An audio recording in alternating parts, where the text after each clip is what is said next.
Certains disent que le soir d'Halloween, si tu passes devant 7 portes noires, alors tu verras les 7 portes de l'enfer. Au début, je croyais que c'était un mythe, jusqu'à ce que j'essaie. Je suis passé devant 7 portes noires près de mon voisinage. Ensuite, je suis allé dormir. Mes rêves étaient faits de furieux brasiers.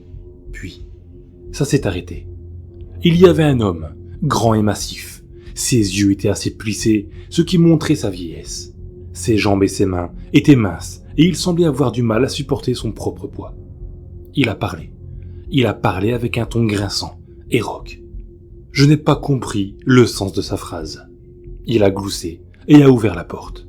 Mon corps tout entier s'engourdit. Il bougeait lui-même sans que je ne puisse me défendre. Lutter ne fonctionnait pas. J'ai arrêté d'essayer de me défendre et de lutter. Sans mon contrôle, j'ai passé la première porte. Porte numéro 1.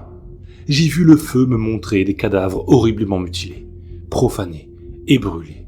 Ils sanglotaient si fort que je n'entendais pas les crépitements du feu. L'un d'entre eux s'est approché de moi, avec un seul œil et des impacts de balles partout sur lui. Il a dit : « Nous sommes les cadavres souillés, qui n'ont pas eu de funérailles convenables. Nous devons rester ici, jusqu'au dernier jour du jugement dernier. » Je l'ai dépassé et suis allé vers la deuxième porte.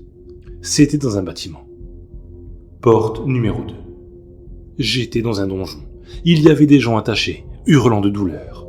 L'un d'eux se faisait scier en deux très lentement, et son corps se reconstituait avant de se faire scier à nouveau. Un autre était dans la Vierge de fer, avec la porte se fermant et s'ouvrant, mais son corps semblait plus normal que jamais.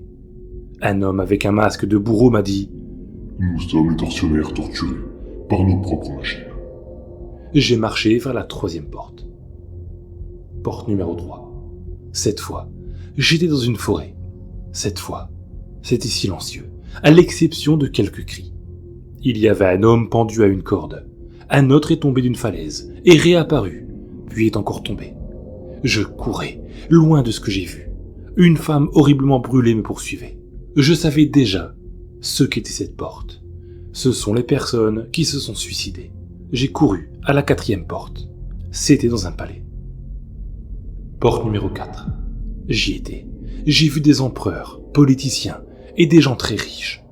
Un empereur se faisait déchiqueter par un lion. Quand le lion lui arrachait ou tailladait un membre, il repoussait. Un politicien se faisait tabasser par ce qui semblait être des ombres vêtues comme des prisonniers.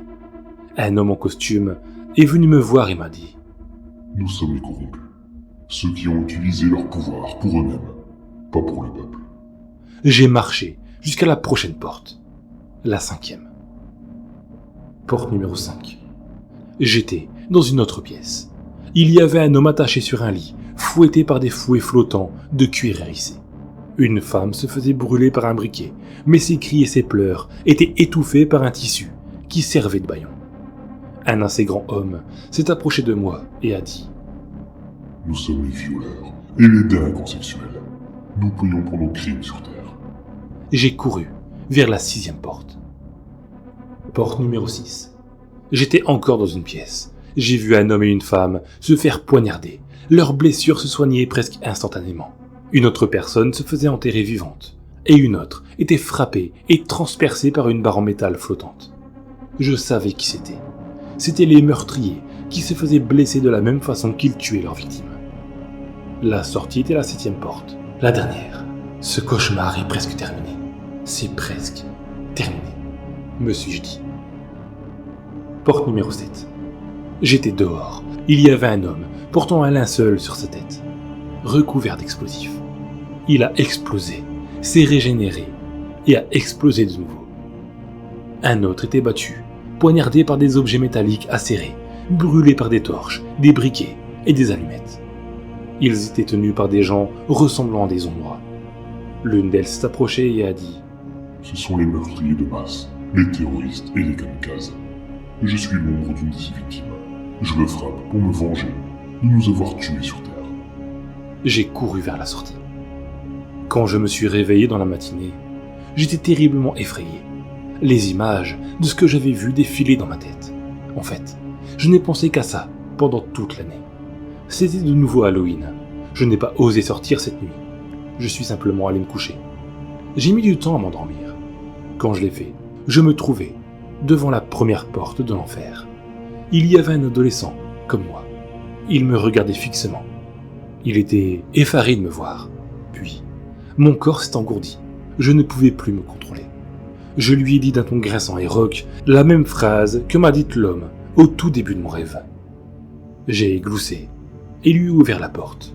Ensuite, il est entré en arborant une expression étrange, comme s'il se défendait ou luttait. Je me suis regardé dans un gobelet rempli de ce qui semblait être du sang. J'ai vu le gardien de la porte. En réalité, je suis devenu le gardien.